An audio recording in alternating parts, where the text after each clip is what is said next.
мен муфтий болуп иштеп калдым. Болгум келбеди эле, бирок мажбур шайлаштылар. Кийин Ошко келдим. Ошко келсем, чоң мачитта, Бухари мачитта, Алай мачитинде бирөө суроо жазды алакандай кагазга. Эсиме эч чыкпайт эсимден. Эми мен Кудайдан жашырбаган адам, ачык адаммын, дайыма ачык айтам бир нерсени. Бирөөдөн коркуп, корунуп, мындай айтыш жок мында. Менде хикмат дагы жок. Чиста кыргызча ушундай түзбө-түз айтам да бир нерсени. Бирөө суроо жазыптыр. Тамыла кош келипсиз.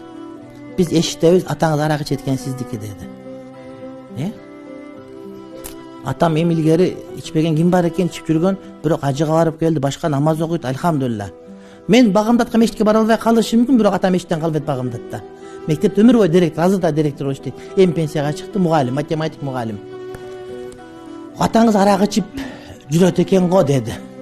Мен окуп алыпмын жанагыны, окуп атыпчы, биягы бирдеке окшойт деп. Анан карап айттым, эй дедим. Сен атаң айтканыңа караганда молдо окшойт дедим. Сен молдонун баласы, сен каерде отурасың, мен каерде отурам дедим. Мен сен окшогон дагы 6 миллиондун муфтийи болуп, сени маңдайына сага маселе айтып отурам дедим. Сен молдонун баласы, менин сөзүмдү угуп отурасың дедим. Демек экөөбүздүн кимибиз атабыз жакшы экен дедим. Мен атам же сенин атаңбы?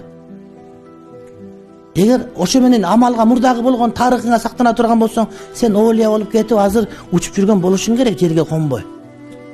Сен жазып аткан сөзүңөн адамдын айыбын ачкан пес акмак болбогор экени көрүнүп атпайбы сеники?